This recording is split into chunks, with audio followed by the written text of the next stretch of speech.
Hello and welcome to Analog Insights. In today's episode, we take a closer look at the Ferrania P30, which is a legendary panchromatic 35mm film which has been recently revived. It was particularly used in the 1950s, 60s and 70s by many Italian directors and quite some really famous films like Federico Fellini's 8.5 were shot on Ferrania P30. For this review, we took the film out with several mechanical cameras and then later developed and scanned the film ourselves. But also for this particular case, we also wanted to do the entire analog process and took one of the images and then printed it in Jules' lab. Due to the cinematic look of the film, we also took it out with the Mamiya 6 and the Panoramic adapter, shooting it with a red filter to add some contrast. And of course, we wanted to show you the results here as well.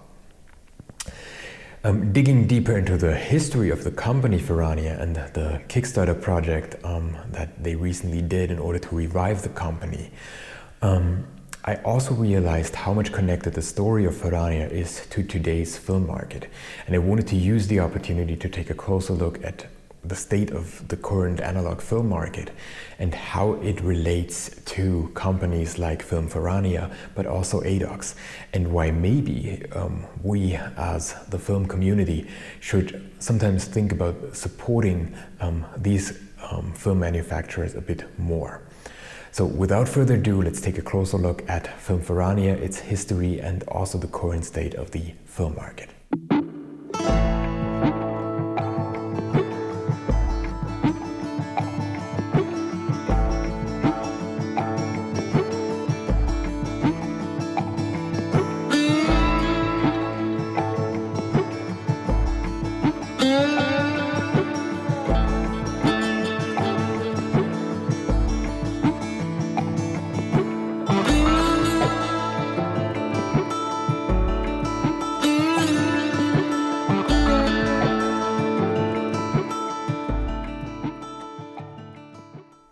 The FILM Ferrania P30 has been conceived and manufactured entirely from scratch, and interestingly on the grounds of the original Ferrania company in Cairo Montenotte in Italy.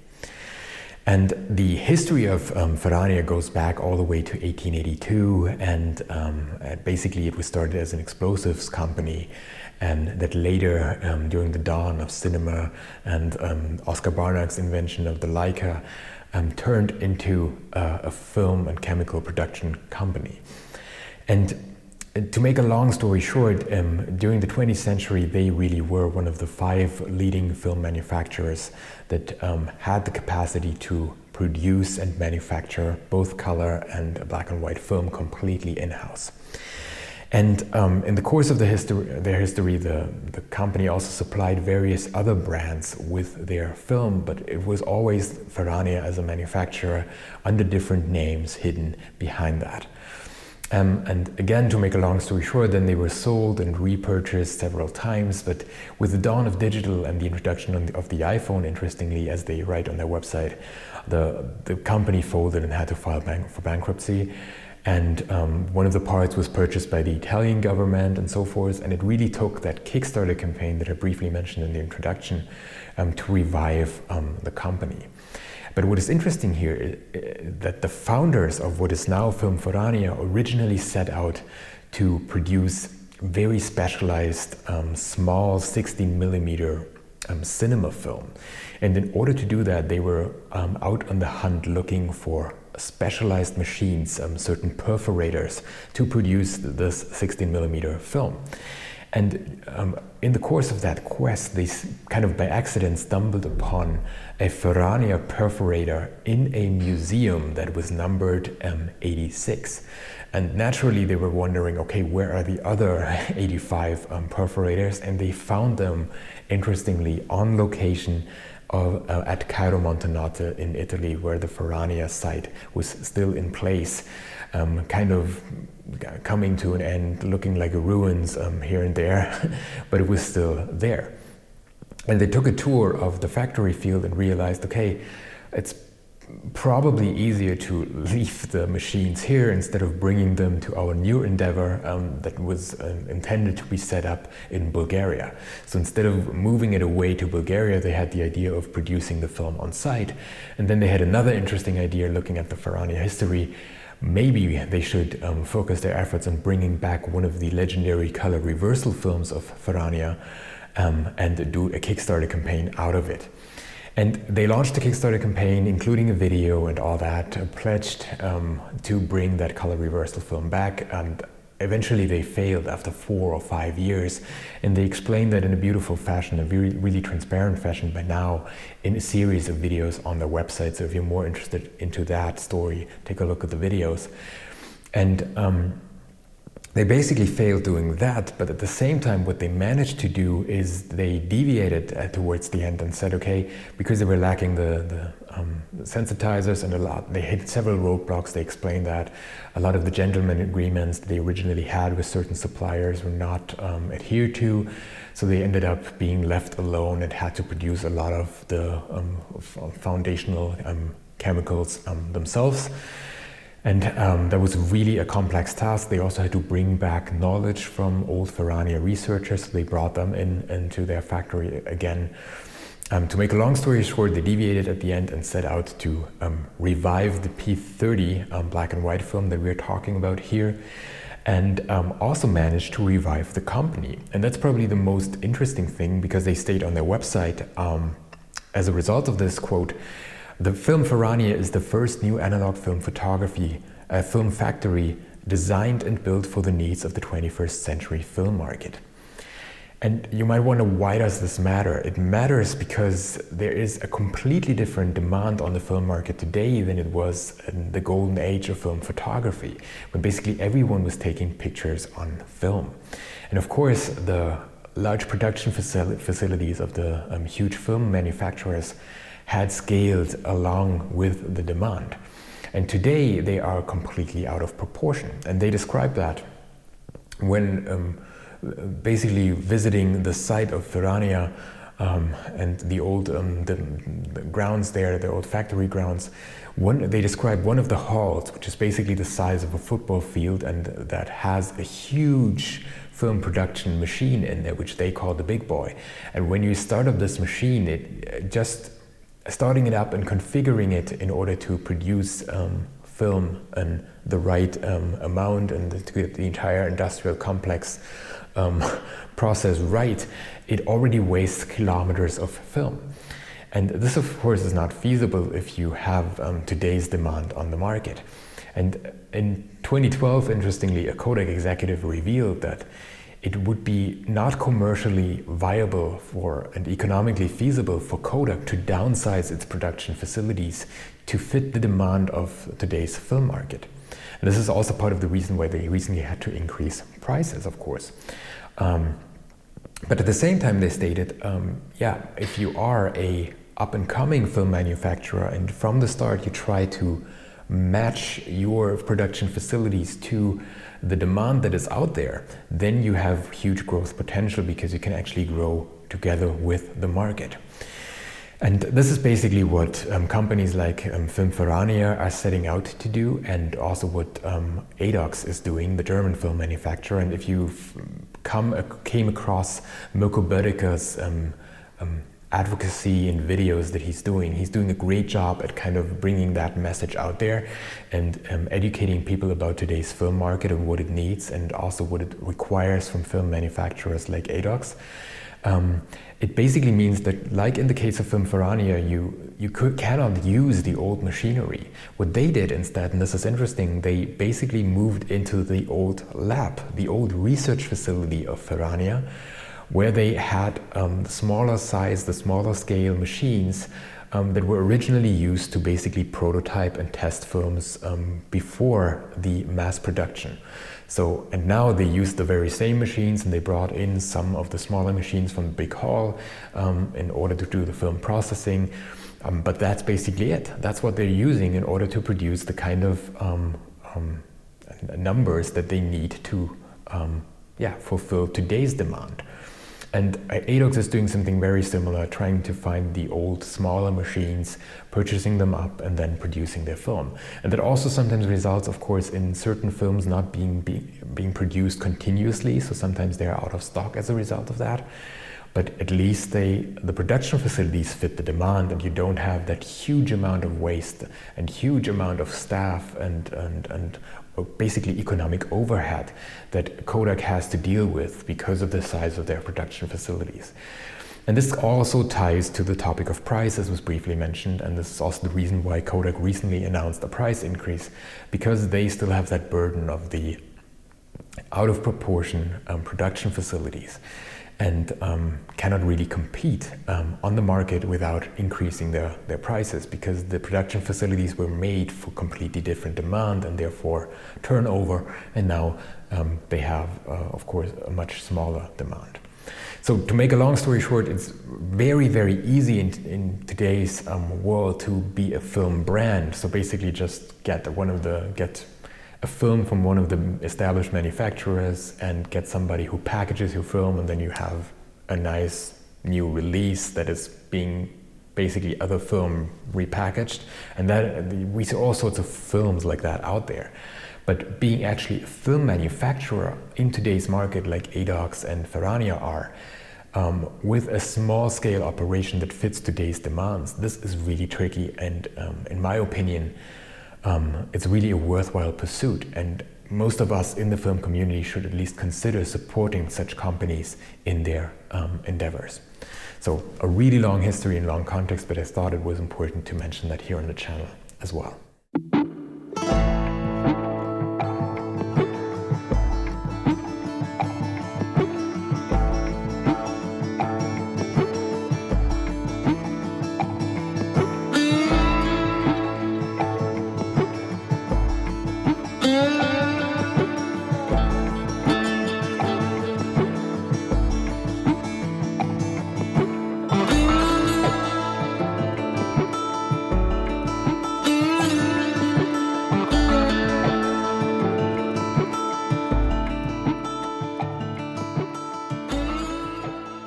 So after all this context, let's take a closer look at the actual P30 film.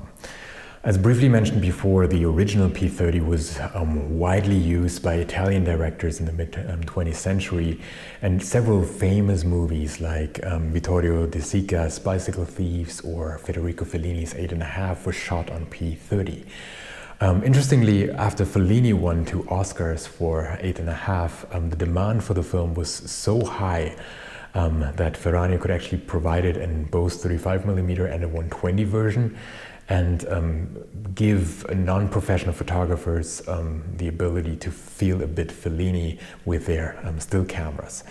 And of course, it was a huge commercial success back then. FILM Ferrania now claims to have, quote, recreated the original formula for the modern day photographer. And this, of course, made us wonder, so what are the features of this film and what's really in it? What is interesting is that it comes with a naturally high silver content, and also a natural high contrast and almost no visible grain.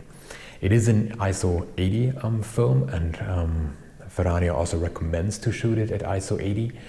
And interestingly, it is not DX coded, which means that you need to set your ISO manually, even on a camera that would naturally have an automatic DX recognition of the film ISO. Ferrania also recommends to not use the film in combination with an automatic winder. So basically, it recommends mechanical cameras with mechanical film transport in order to prevent the film from ripping.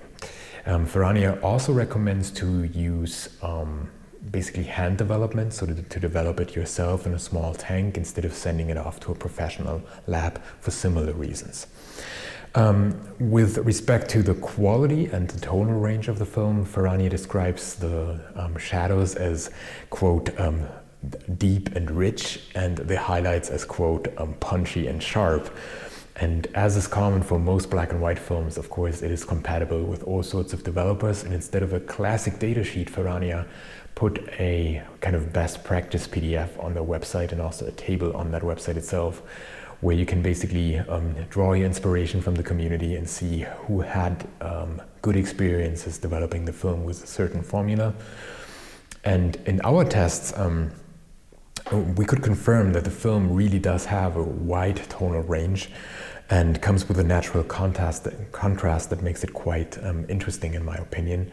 And I personally developed the film in my current favorite developer, which is ADOX FX 39, diluted by 1 to 9 for 8 minutes. And with these settings, the film really handled fine and came out great.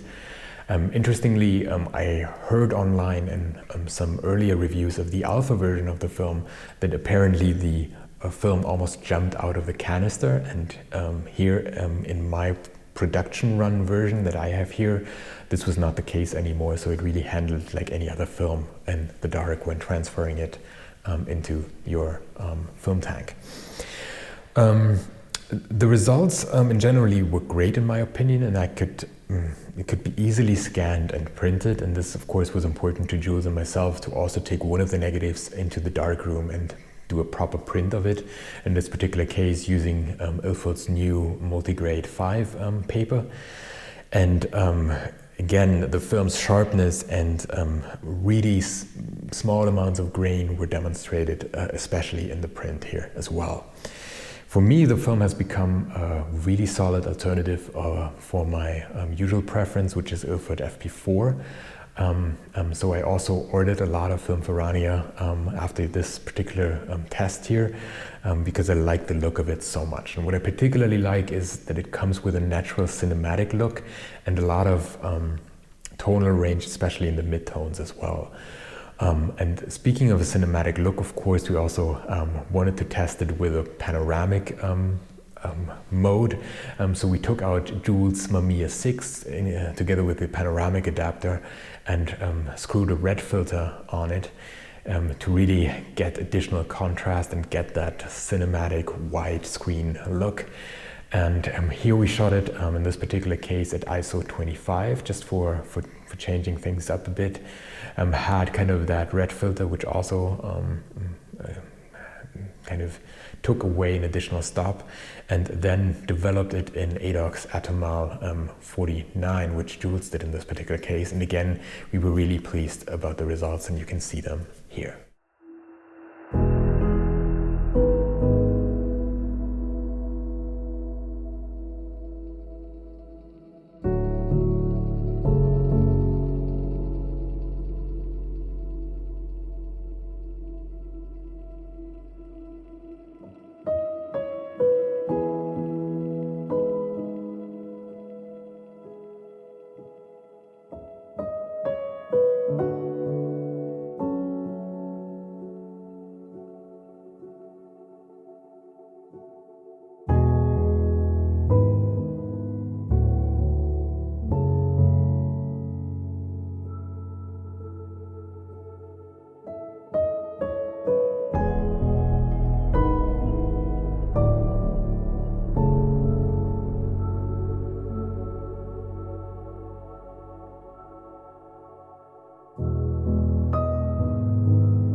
So thank you very much for watching. I hope you enjoyed this somewhat different review of the Ferrania P30 and all the context and history and additional information also about today's film market we try to provide in this video.